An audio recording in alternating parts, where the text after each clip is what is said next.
Hai sahabat kreatif, kita lanjut ya. Untuk pembelajaran bahasa Indonesia kali ini kita akan bahas tentang bagaimana menulis esai pribadi. Ayo, kita mau terus belajar. Nah, masih ingat tidak sahabat kreatif, apa itu esai pribadi? Nah, esai pribadi adalah suatu tulisan yang berisi tentang pengalaman pribadi kita. Jadi kita menyampaikan pengalaman pribadi kita kepada orang lain ya. Nah, coba kita mau belajar bersama-sama. Kita lihat ya contohnya ya. Sahabat kreatif, sebelum kita membuat esai pribadi, kita harus tahu dulu kita mau menulis tentang apa.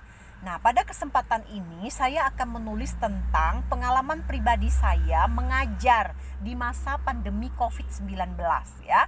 Bagaimana pengalaman saya mengajar di masa COVID-19 ini. Nah, paragraf pertama yang akan saya sampaikan yaitu perkenalan penulis, yaitu saya sendiri. Kedua, saya akan menjelaskan tentang masalah yang saya hadapi. Yang ketiga, saya akan menjelaskan dampak yang ditimbulkan dari masalah yang saya hadapi. Kemudian yang keempat, strategi yang saya ambil untuk memecahkan masalah itu, yaitu langkah-langkah yang saya ambil. Kemudian paragraf kelima, saya akan menjelaskan hasil dari strategi yang saya ambil itu, apa hasilnya. Kemudian paragraf yang keenam berisi kesimpulan atau saran atau hasil refleksi ya. Jadi sebelum kita mengarang, sahabat kreatif, kita tentukan dulu judulnya apa dan kerangka karangannya. Seperti ini ya penjelasannya, pengembangan karangan dari kerangka karangan yang saya buat. Nah, sahabat kreatif, paragraf pertama saya akan menjelaskan tentang perkenalan dulu ya. Judulnya pengalaman mengajar pada masa COVID-19. Saya sampaikan perkenalan dulu ya. Saya mengabdi di sebuah sekolah yang berada di pinggiran kota, tepatnya di SMA Negeri 1 Siantan, Kabupaten Mempawah, Kalimantan Barat.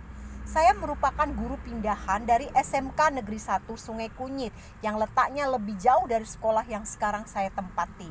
Sudah 7 tahun lamanya saya mengajar di SMA Negeri 1 Siantan. Berbeda cerita pada kedua tempat saya mengajar. Pindah ke SMA Negeri 1 Siantan, saya belajar hal baru. Saya mengajar siswa dengan rombongan belajar 9 kelas, siswa yang memiliki latar belakang ekonomi yang beragam. Selain itu, motivasi belajar siswa juga kurang.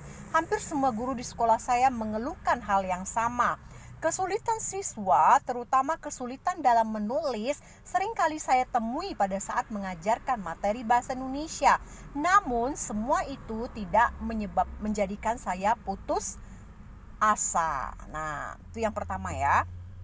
Yang kedua, pada masa pandemi COVID-19 sekarang ini, saya sudah menjelaskan masalah ya. Sekarang ini saya mengalami kesulitan untuk mengajarkan materi mengenai teks eksklamasi pada siswa. Hal ini dikarenakan pembelajaran yang dilakukan secara daring waktunya singkat. Saya tidak dapat memberikan pembelajaran secara tatap muka. Ya.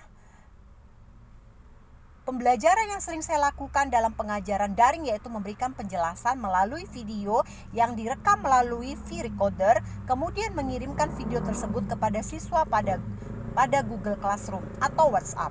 Namun, penjelasan yang diberikan oleh guru sulit dipahami oleh siswa, menyebabkan nilai siswa berada di bawah KKM hampir 90%. Nah, kesulitan yaitu ya, sahabat kreatif. Nah, kemudian berangkat dari hal tersebut, saya berpikir untuk menemukan solusinya. Nah, ini sudah menjelaskan tentang strategi pemecahan masalah ya, sahabat kreatif.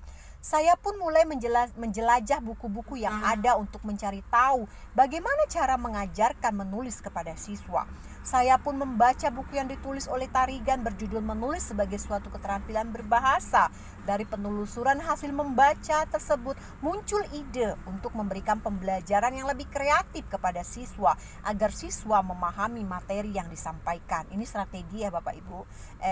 Sahabat kreatif, ini adalah strategi yang saya ambil. Nah, berangkat dari hal tersebut saya berpikir untuk menemukan solusinya tadi ya. Kemudian ini adalah langkah-langkah solusi yang dilakukan apa ya? Pelaksanaan pembelajaran teks eksklamasi dapat dilakukan dengan memahami peta konsep yang terdapat pada teks eksklamasi. Dengan menggunakan peta konsep, siswa lebih mudah menuangkan ide dalam sebuah tulisan eksklamasi ya, teks eksklamasi. Penulisan teks eksklamasi merupakan hal yang penting karena siswa dilatih untuk berpikir kritis, untuk mengkritisi fakta yang terjadi di lingkungan sekitar yang bersifat faktual dan aktual. Teks eksklamasi adalah teks yang memaparkan suatu peristiwa dengan sejelas-jelasnya. Nah, ini adalah strategi peta konsep yang saya gunakan untuk memecahkan masalah. Nah, langkah-langkah pembelajaran yang saya lakukan yaitu menggunakan peta konsep strategi tadi ya. Wadi Seto betul, yaitu 1. Siswa menyaksikan video, siswa mengisi peta konsep, siswa mempresentasikannya. Kemudian setelah dikomentari oleh siswa lainnya, siswa mengedit kembali teks eksklamasi tersebut ya. Ini sudah dipaparkan secara jelas langkah-langkah strateginya ya Bapak sahabat kreatif. Nah, sahabat kreatif, ini saya sampaikan hasilnya ya Bapak sahabat kreatif, hasilnya. Berdasarkan pengalaman saya mengajar menggunakan Wadi Seto Batoful pada teks eksklamasi, tidak bisa dilakukan dengan hanya memberikan topik-topik yang akan ditulis tanpa mengarahkan mereka dalam menemukan ide.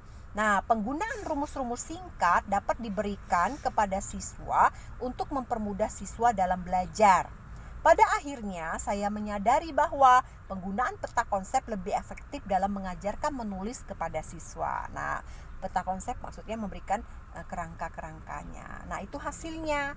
Nah, sahabat kreatif, jadi intinya dalam membuat esai pribadi, kita menyampaikan pengalaman kita kepada orang lain. Nah, pada saat ini saya menjelaskan pengalaman saya mengajar pada saat COVID-19.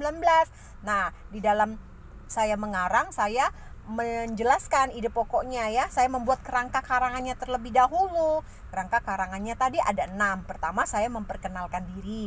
Kedua, saya menjelaskan masalah yang saya hadapi. Yang ketiga, saya menjelaskan dampak yang ditimbulkan dari masalah yang saya hadapi. Yang keempat, saya menjelaskan strategi yang diambil untuk memecahkan masalah atau langkah-langkah yang diambil. Yang kelima, saya menjelaskan hasil dari strategi yang diambil dalam memecahkan masalah. Dan yang keenam, sahabat kreatif, saya memberikan kesimpulan, melakukan refleksi, dan saran. Nah, demikian ya sahabat kreatif, penjelasan saya tentang esai pribadi. Ayo kita buat esai pribadi. Ingat, semua bisa menulis.